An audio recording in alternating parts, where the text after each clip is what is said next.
जनता प्रसारण तथा प्रकाशन लिमिटेड। सम्पन्नताको पहिचान, उच्च कोटिको व्यवस्थापन, सबैको पहिलो रोजाइमा पर्ने कार्की ब्याङ्क्वेट हल। सभा, सेमिनार, विवाह, व्रतबन्ध तथा विभिन्न पार्टी सम्पन्न गर्न हामीलाई सम्झनुहोस्। यथेष्ट पार्किङको व्यवस्था भएको कार्की ब्याङ्क्वेट हलमा यहाँहरूलाई हार्दिक स्वागत छ।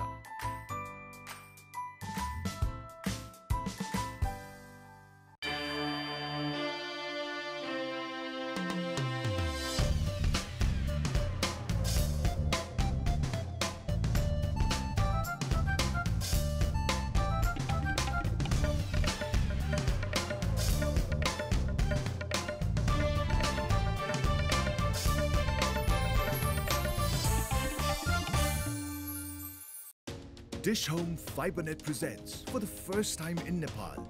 Get ready to get your mind blown with 4 times faster than 5G. We are introducing Wi-Fi 6, the only technology with artificial intelligence in Nepal. Mega 5. Get Khushi ko upgrade with Wi-Fi 6 routers and mesh nodes. Mega 5. Khushi ko upgrade. Dish Home FiberNet. RITS College of Engineering and Management, Nepal's best engineering and management college, established under the guidance of Himal Education Foundation and Milestone Education Network, affiliated to Pokhara University with the philosophy dedicated to quality education. Announces admission open for BBA, BHM and BE Civil. For details, RITS College of Engineering and Management, Balkumari, Lalitpur. Contact 518-6188, 518-6183. Visit www.ritscollege.edu.np.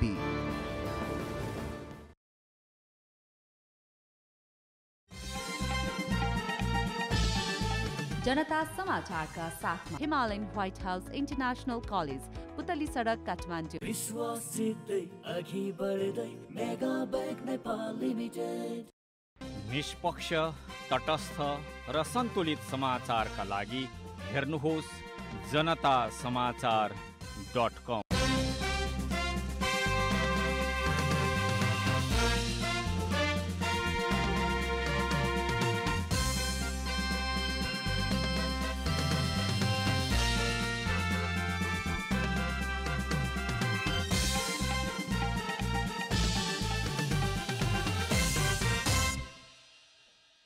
नमस्कार, राति 8 बजेको जनता समाचारमा स्वागत छ।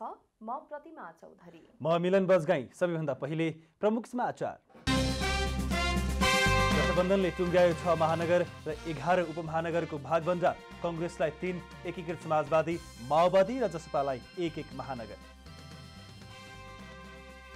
चुनावमा मिल्नै सक्दैनन् भन्नेहरूका लागि गठबन्धनले मिलेर देखाएको समाजवादीका अध्यक्ष नेपालको भनाई। लोकतन्त्र सिद्ध्याउने खेल अहिले पनि भइरहेको तर्क। आफ्नो पार्टीलाई पैसामा खरिद गर्न सम्भव नभएको एमाले अध्यक्ष ओलीको भनाई। अनुचित पैसा, कारोबार र प्रलोभन छेउमा पनि पर्न नदिने दाबी। युक्रेनका सहयोगी राष्ट्रहरूद्वारा थप हतियार सहयोग गर्ने प्रतिबद्धता। थप गोलाबारी, एन्टी ट्याङ्क र हवाई सुरक्षा तत्काल पठाउने जानकारी। र एपिएफलाई हराउँदै विभागीय टोली नेपाल आर्मी मुख्यमन्त्री राष्ट्रिय पुरुष कबड्डी प्रतियोगिताको उपाधि जित्न सफल।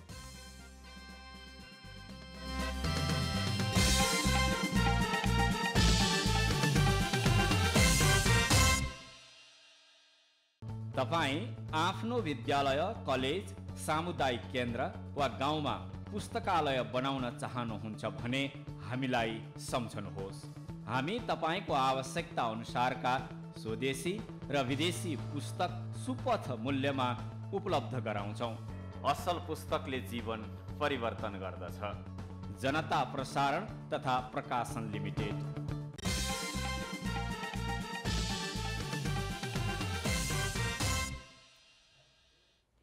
अब पुरा समाचार। सत्तारूढ गठबन्धनको बैठकले 6वटा महानगरपालिका र 11वटा उपमहानगरपालिकाहरूको भागबण्डा टुङ्ग्याएको छ। बुधबार प्रधानमन्त्री निवास बालुवाटारमा बसेको शीर्ष नेताहरूको बैठकले 6वटा महानगरपालिका र 11वटा उपमहानगरपालिकामा भागबण्डा गरेको हो। आगामी वैशाख 30 गते हुने स्थानीय तह निर्वाचनका लागि सत्तारूढ गठबन्धनको बैठकले 6वटा महानगरपालिका र 11वटा उपमहानगरपालिकाहरूमा भागबण्डा टुङ्ग्याएको छ।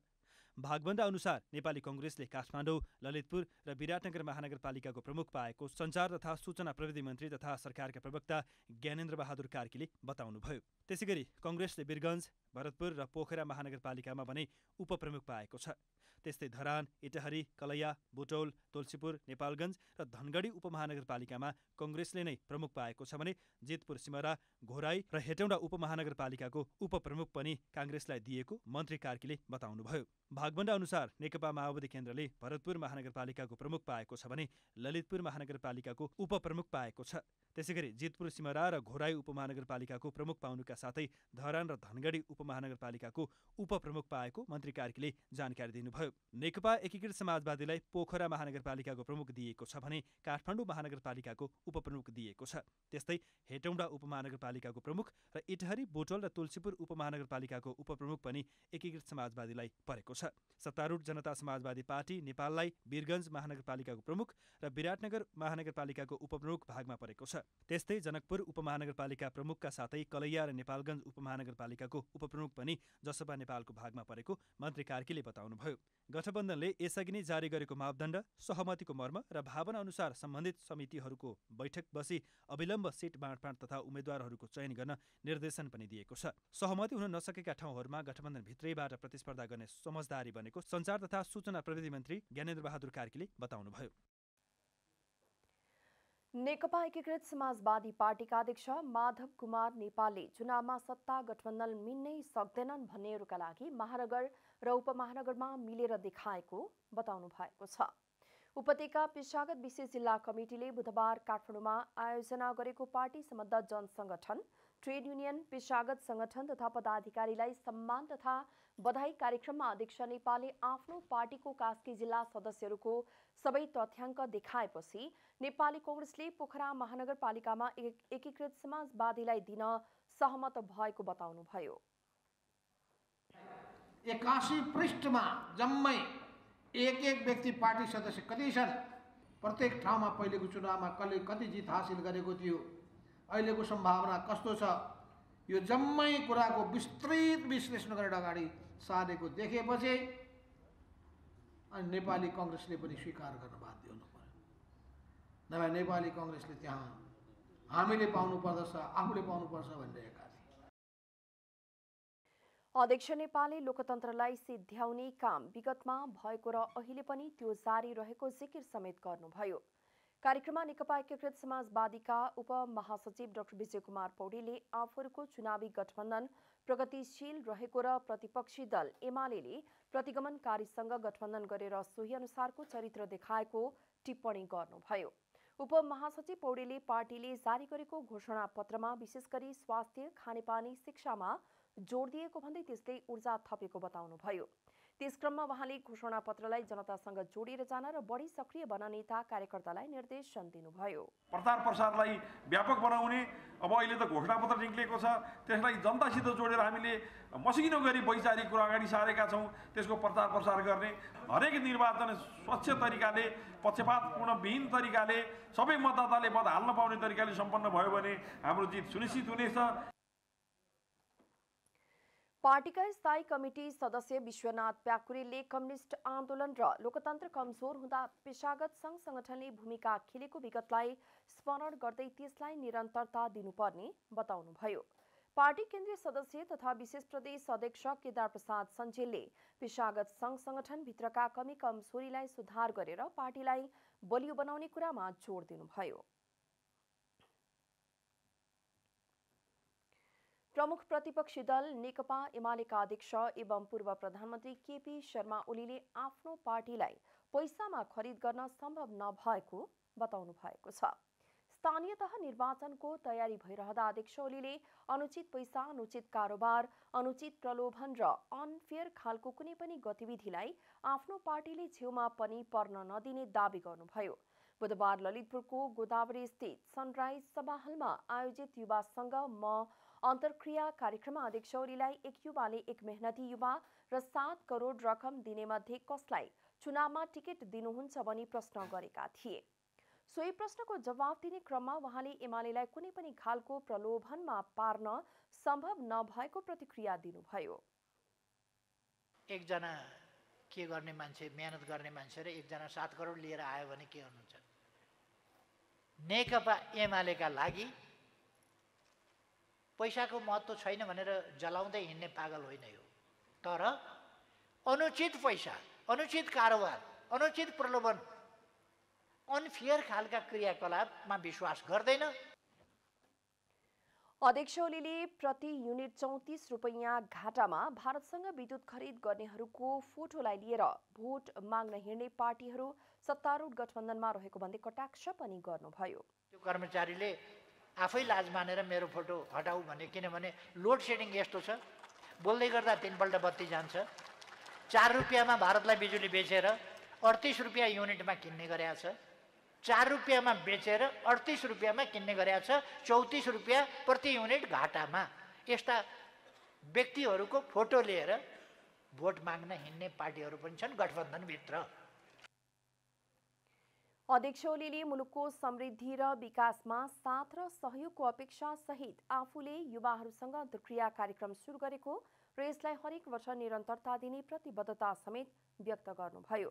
कार्यक्रममा युवाहरूले आयात प्रतिस्थापन हुने गरी ठोस कार्यक्रम ल्याउन संविधानले व्यवस्था गरेको मौलिक हकहरूको कार्यान्वयनमा विशेष ध्यान दिन ओलीलाई आग्रह गरेका थिए। नेपाली कांग्रेसका उपसभापति धनराज गुरुङले कांग्रेसलाई तालमेलले भन्दा पनि एजेन्डाले जिताउनु पर्ने बताउनु भएको छ। बुधबार नेपाल विद्यार्थी संघ उपत्यकाका क्याम्पस इकाइहरूको संयुक्त आयोजनामा काठमाडौँमा आयोजित स्थानीय निर्वाचनमा नेविसंघको भूमिका र पार्टीको दायित्व विषयक विचार गोष्ठीमा उपसभापति गुरुङले पार्टीलाई तालमेलले भन्दा पनि एजेन्डाले जिताउनतिर लाग्नुपर्ने बताउनु भएको हो। उहाँले जनताको मन छुने गरी घोषणापत्र बनाउन सकेमा नेपाली कांग्रेसलाई 51% को कांग्रेस बनाउन सकिने बताउनुभयो। उहाँले पार्टीभित्र कसैले कसैलाई निषेध गर्नु नहुने पनि बताउनुभयो। पार्टीभित्रका वाद विवादलाई संवादबाट समाधान गर्नुपर्नेमा उहाँले जोड दिनुभयो। मन-मनमा जनजनको मन-मनमा बस्न सक्ने घोषणापत्रमा हामीले सुन्दर अक्षरले लेखेर अगाडि बढ्न सक्यौं र त्यसलाई कार्यान्वयन गर्न सक्यौं भने कांग्रेस 30, 35, 37% को कांग्रेस होइन। हाम्रो अभियान भनेको कि 30, 35, 37% को कांग्रेसलाई 51% सिटे बनाउने होइन कि 51% को कांग्रेस बनाउने अभियान हो हाम्रो। उहाँले नेपाली कांग्रेसको वैचारिक धरातललाई छोडेर प्राविधिक रूपमा मात्रै अगाडि बढेमा दुर्घटना निम्तिन सक्ने बताउनुभयो। नेपाली कांग्रेसका महामन्त्री गगन थापाले नेपाली कांग्रेस कम्युनिस्ट पार्टीहरूसँग डराएर जानुपर्ने स्थितिलाई अन्त्य गर्नुपर्ने बताउनु भएको छ। बुधबार नेपाल विद्यार्थी संघको स्थापना दिवसको कार्यक्रममा महामन्त्री थापाले नेपालको राजनीतिमा कम्युनिस्टहरूको दोहोरो चरित्र बारम्बार देखिएकोले अहिले कांग्रेसले त्यसलाई बिर्सिएर तालमेल गर्नु उचित नहुने बताउनुभयो।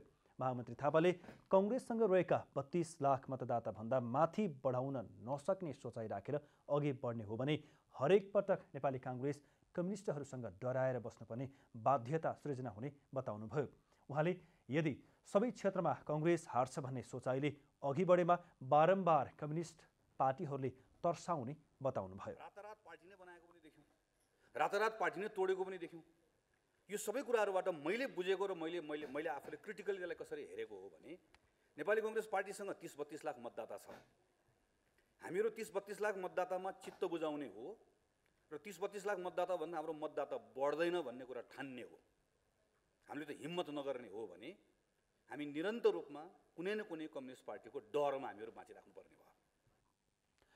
कार्यक्रममा कांग्रेस नेता डाक्टर मिनेन्द्र रिजालले कम्युनिस्ट पार्टी बीचको लडाईँमा कांग्रेस सहभागी बन्न नहुने बताउनुभयो। उहाँले नेपाली कांग्रेसले स्थानीय निर्वाचनमा गठबन्धन गरेर जान नहुने पनि दोहोर्याउनुभयो।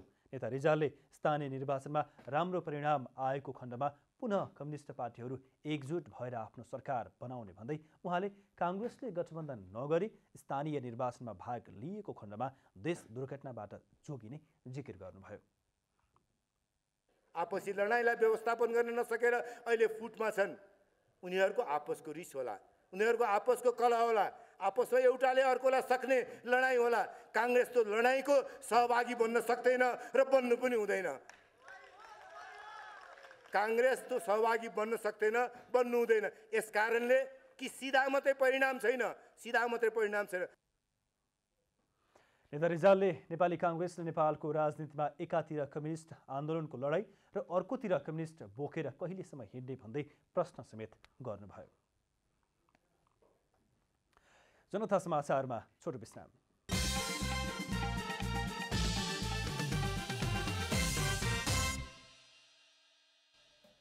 जनता समाचारमा अब थप समाचार। राष्ट्रिय प्रजातन्त्र पार्टी राप्रपाले वैशाख 30 गते हुने स्थानीय तह निर्वाचनका लागि घोषणापत्र सार्वजनिक गरेको छ। घोषणापत्रमा राप्रपाले सुशासन, शिक्षा, स्वास्थ्य, कृषि तथा पशु खानेपानी, कर व्यवस्था, युवा तथा खेलकुद लगायतका विषयमा पार्टीले गर्न सक्ने कामका सन्दर्भमा स्पष्ट गरिएको छ। जसअनुसार हाल कायम स्थानीय करको दर परिमार्जन गरी 50% स्थानीय कर कटौती गरेर न्यूनतम करको व्यवस्था गर्ने राप्रपाले घोषणा गरेको छ। स्थानीय तहले जथाभावी कर असुलेको गुनासो आइरहेका बेला राप्रपाले करको दर घटाउने घोषणा गरेको हो। यस्तै रोजगारमूलक उद्योग स्थापना गर्नेलाई भौतिक पूर्वाधार निर्माणमा सहयोग तथा 10 वर्षसम्म स्थानीय कर छुट दिने घोषणा पनि राप्रपाले गरेको छ। महिलाद्वारा सञ्चालित साना तथा घरेलु उद्योग व्यवसायमा 12 वर्षसम्म स्थानीय कर छुट दिने पनि राप्रपाको घोषणापत्रमा उल्लेख छ। सबै नागरिकलाई निशुल्क स्वास्थ्य बीमा गर्ने सुत्केरी सेवा तथा निम्न आय भएका सुत्केरीलाई 3 महिनासम्म मासिक रूपमा 3000 भत्ता दिने घोषणा पनि राप्रपाले गरेको छ। प्रत्येक किशोरीलाई पाठेघर, क्यान्सर विरुद्धको खोप दिने जस्ता कार्यक्रम पनि राप्रपाले ल्याएको छ।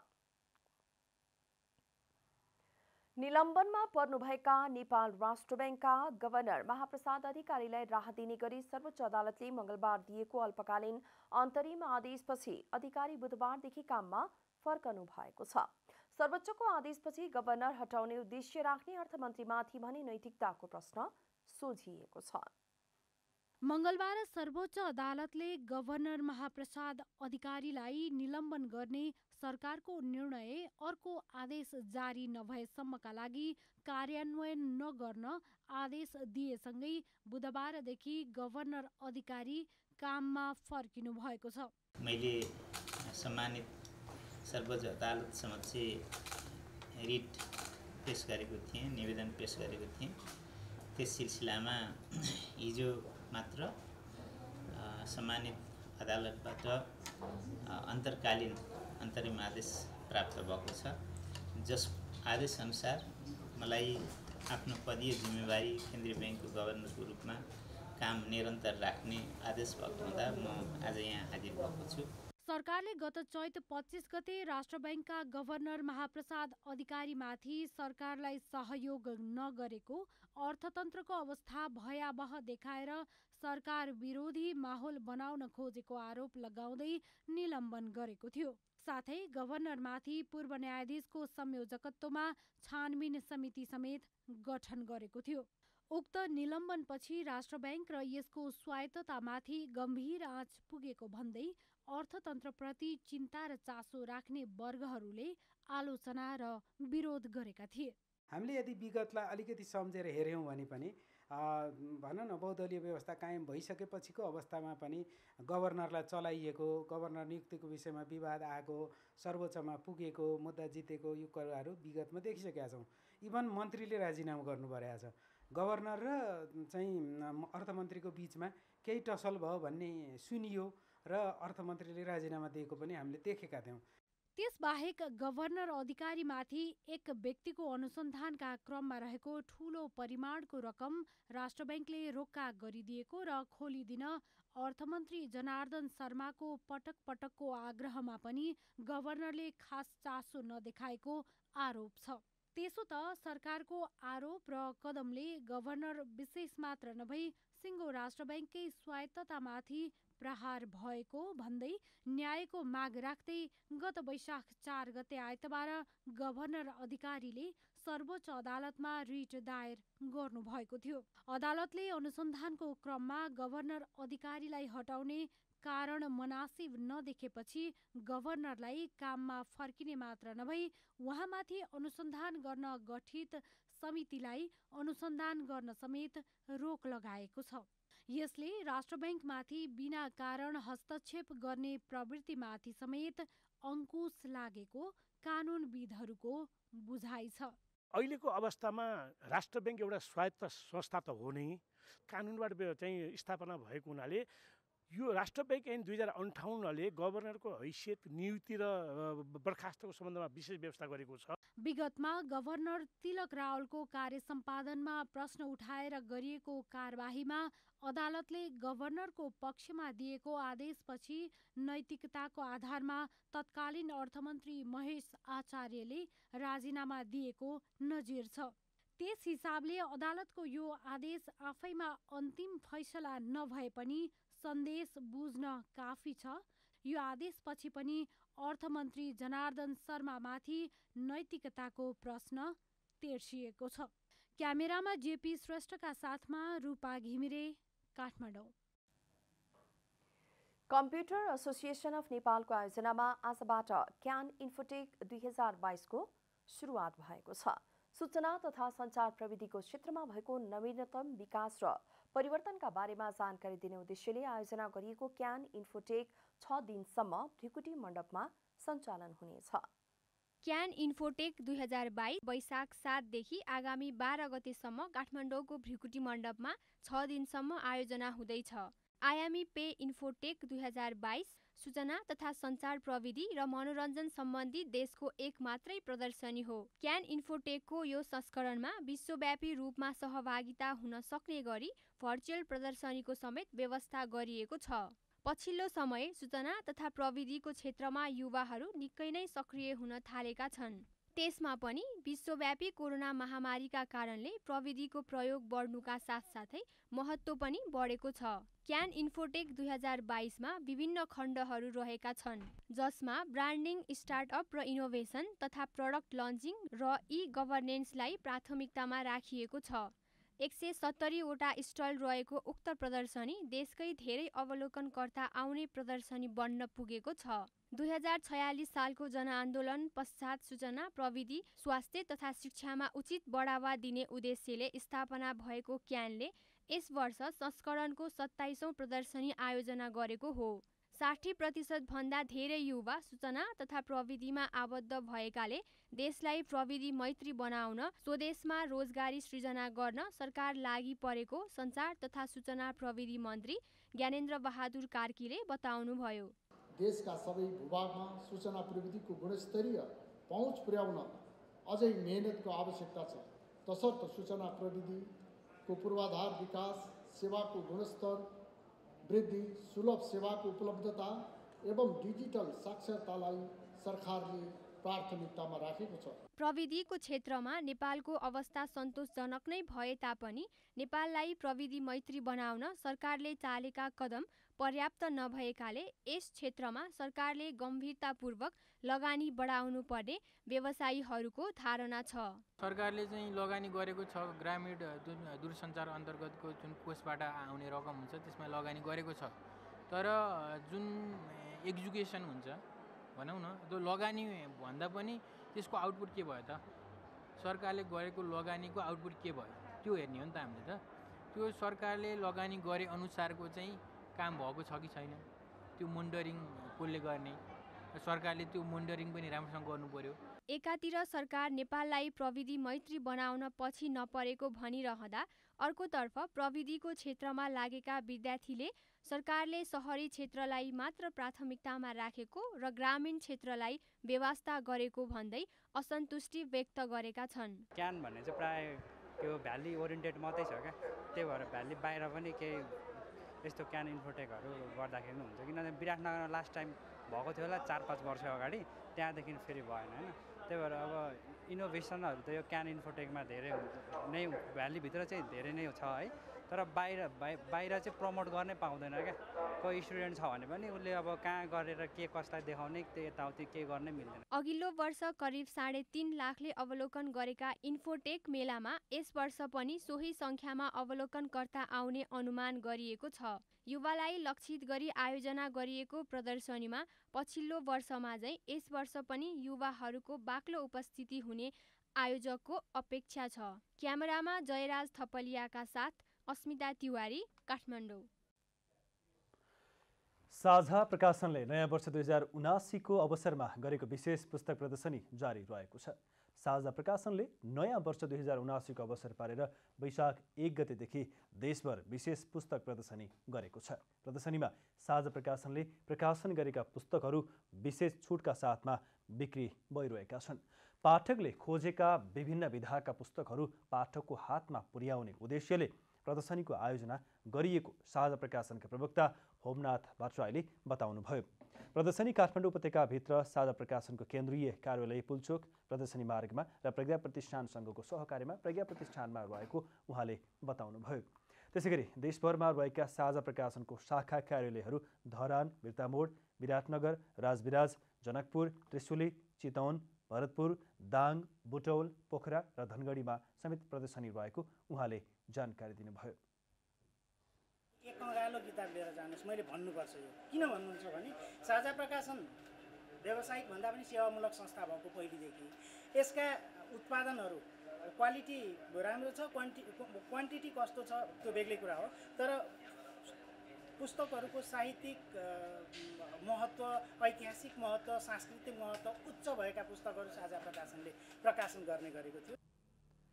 विशेष पुस्तक प्रदर्शनी वैशाख 15 गतेसम्म चल्ने साझा प्रकाशनले जनाएको छ। पुस्तक प्रदर्शनीको 6औं दिनसम्ममा पुस्तक बिक्री मार्फत 6,50,000 रुपियाँ सङ्कलन गरिएको प्रवक्ता भट्टराईले जानकारी दिनुभयो। प्रदर्शनीमा साझाले प्रकाशन गरेका साहित्यिक, सांस्कृतिक र ऐतिहासिक महत्त्वका पुस्तकहरू रहेको उहाँले बताउनुभयो।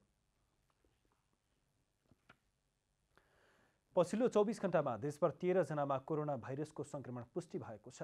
स्वास्थ्य मन्त्रालयका अनुसार पछिल्लो 24 घण्टामा कोरोनाबाट कसैको पनि मृत्यु भएको छैन। हालसम्म कोरोनाबाट 11,951 जनाको मृत्यु भइसकेको छ। आज थप 25 जना कोरोना संक्रमण मुक्त भएको स्वास्थ्य मन्त्रालयले जनाएको छ। हाल देशभर 318 जना सक्रिय संक्रमित रहेको मन्त्रालयको तथ्याङ्क छ। पछिल्लो 24 घण्टामा 2,528 PCR तथा 1,349 एन्टिजेन परीक्षण भएको स्वास्थ्य मन्त्रालयले जनाएको छ। अब आर्थिक समाचार।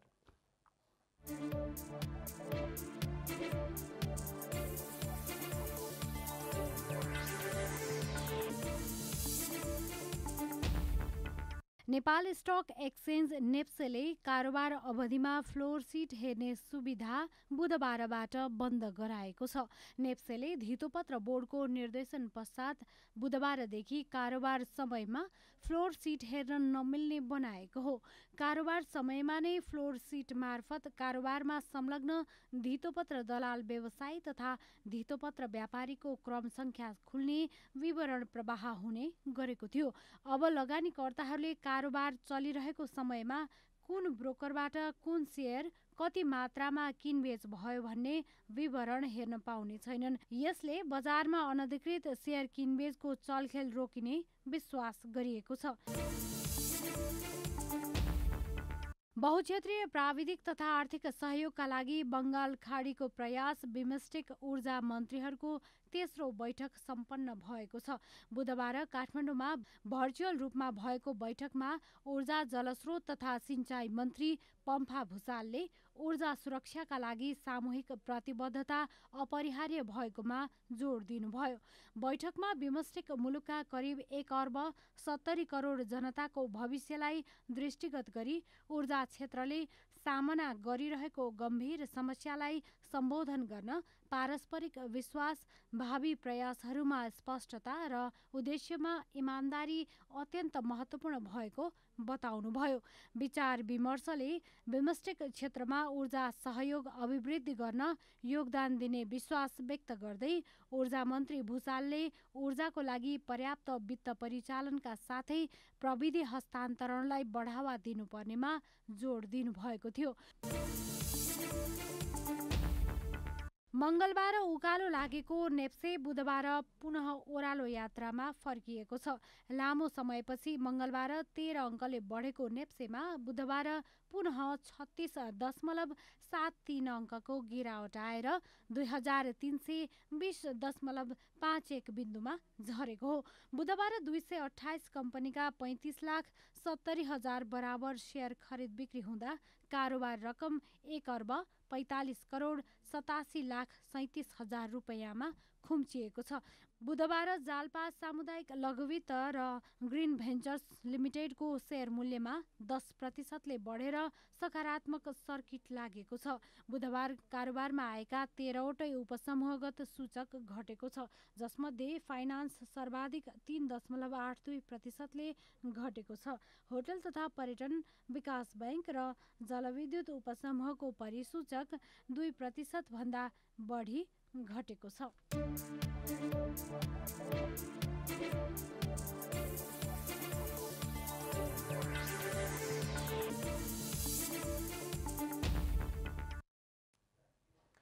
जनता समाचारमा छोटो विश्राम।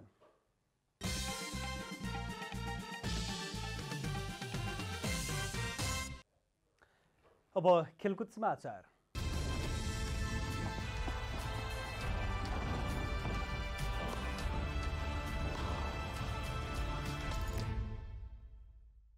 मुख्यमन्त्री राष्ट्रिय पुरुष कबड्डी प्रतियोगिताको उपाधि विभागीय टोली नेपाल आर्मी क्लबले जितेको छ।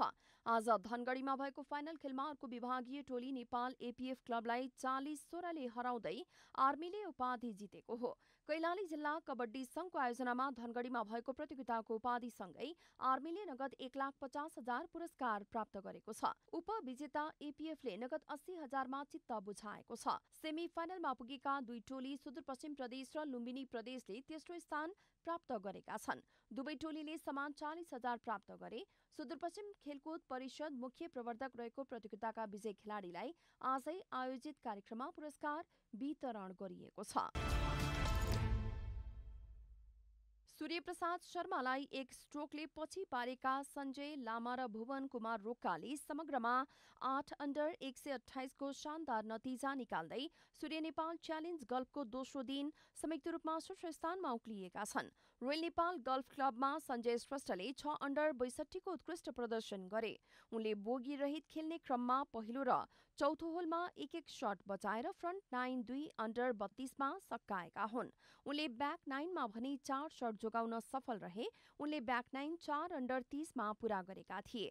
संजयलाई चुनौती दिन दोस्रो दिन भने भुवन सफल रहे। उनले 4 अन्डर 64मा दोस्रो दिनको खेल सकाएका थिए। फ्रन्ट 9मा 2 बोगीका विरुद्ध 5 बोगी प्रहार गर्दा उनले फ्रन्ट 9 3 अन्डरमा सकाएका थिए। ब्याक 9मा 11औं होलमा एक शट खेर फाल्दा 14औं र 18औं होलको बडीले ब्याक 9 1 अन्डरमा पूरा गरे र उपाधि दावेदारी प्रस्तुत गरेका छन्। 36 होलको समाप्तिमा अन्डर स्कोरको वर्चस्व रहँदा उपाधि होड रोमाञ्चक मोडमा पुगेको छ। 4 अन्डर 64 सहित समग्रमा 7 अन्डर 129 सहित सूर्यप्रसाद शर्मा तेस्रो तथा 6 अन्डर 130 सहित दीपक मगर चौथो स्थानमा छन्। समग्रमा 3 अन्डर 133 सहित एमेच्योरतर्फ सुभाष तामाङ शीर्ष स्थानमा छन्। दोस्रो दिनको समाप्तिमा 11 ओभर 147 सम्म स्कोर गर्ने 6 एमेच्योर सहित 28 खेलाडी कट बनाउन सफल भएका छन्।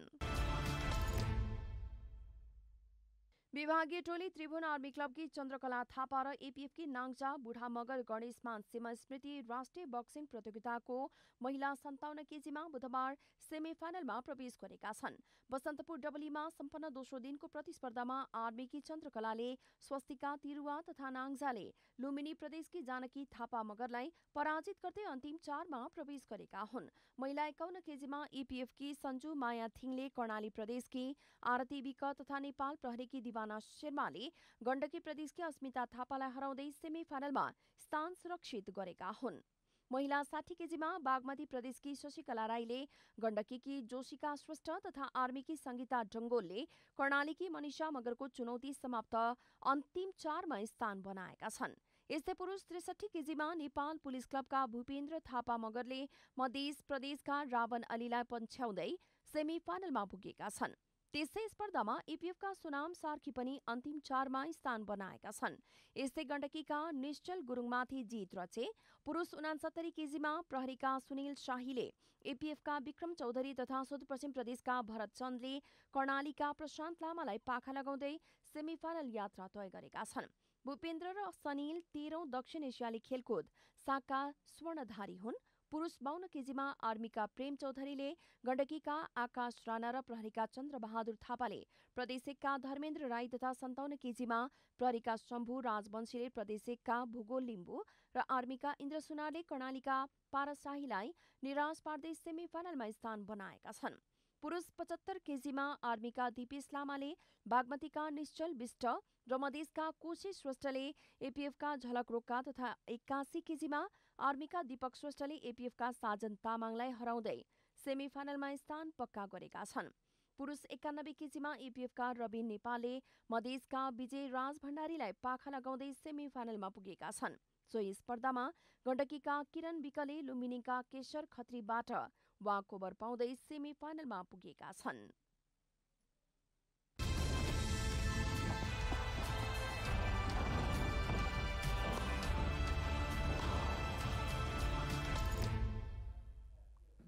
अब मौसम समाचार।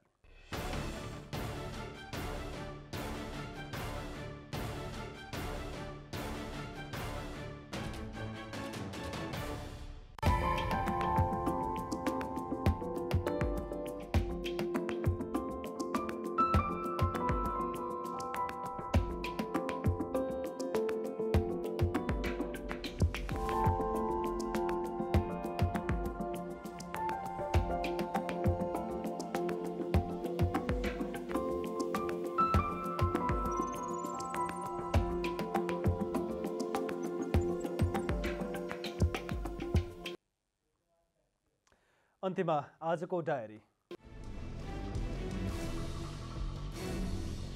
सत्तारूढ गठबन्धनको बैठकले 6वटा महानगरपालिका र 11वटा उपमहानगरपालिकाहरूको भागबण्डा टुङ्ग्याएको छ। बुधबार प्रधानमन्त्री निवास बालुवाटारमा बसेको शीर्ष नेताहरूको बैठकले 6वटा महानगरपालिका र 11वटा उपमहानगरपालिकामा भागबण्डा गरेको हो। प्रमुख प्रतिपक्षी दल नेकपा एमालेका अध्यक्ष एवं पूर्व प्रधानमन्त्री केपी शर्मा ओलीले आफ्नो पार्टीलाई पैसामा खरिद गर्न सम्भव नभएको बताउनु भएको छ। स्थानीय तह निर्वाचनको तयारी भइरहँदा अध्यक्ष ओलीले अनुचित पैसा, अनुचित कारोबार, अनुचित प्रलोभन र अनफेयर खालको कुनै पनि गतिविधिलाई आफ्नो पार्टीले छेउमा पनि पर्न नदिने दावी गर्नुभयो। नेपाली कांग्रेसका महामन्त्री गगन थापाले नेपाली कांग्रेस कम्युनिस्ट पार्टीहरूसँग डराएर जानुपर्ने स्थितिलाई अन्त्य गर्नुपर्ने बताउनु भएको छ। बुधबार नेपाल विद्यार्थी संघको स्थापना दिवसको कार्यक्रममा महामन्त्री थापाले नेपालको राजनीतिमा कम्युनिस्टहरूको दोहोरो चरित्र बारम्बार देखिएकाले अहिले कांग्रेसले त्यसलाई बिर्सिएर तालमेल गर्नु उचित नहुने बताउनुभयो। युक्रेनमा रूसी आक्रमण गम्भीर बन्दै गएपछि आक्रमण विरुद्धको रक्षात्मक युद्धका लागि युक्रेनका सहयोगी राष्ट्रहरूले थप हतियार सहयोग गर्ने प्रतिबद्धता जनाएका छन्। अमेरिका र अरू साझेदार राष्ट्रले तत्काल थप गोलाबारी, एन्टी ट्याङ्क तथा हवाई सुरक्षा सहयोग युक्रेन पठाउने प्रतिबद्धता जनाएका हुन्। रुसको आक्रमणबाट आफू र नागरिकलाई जोगाउनका लागि थप हतियार चाहिएको युक्रेनले बताएको छ। मुख्यमन्त्री राष्ट्रिय पुरुष कबड्डी प्रतियोगिताको उपाधि विभागीय टोली नेपाल आर्मी क्लबले जितेको छ। आज धनगढीमा भएको फाइनल खेलमा अर्को विभागीय टोली नेपाल एपीएफ क्लबलाई 40-16ले हराउँदै आर्मीले उपाधि जितेको हो। कैलाली जिल्ला कबड्डी संघको आयोजनामा धनगढीमा भएको प्रतियोगिताको उपाधिसँगै आर्मीले नगद 1,50,000 पुरस्कार प्राप्त गरेको छ।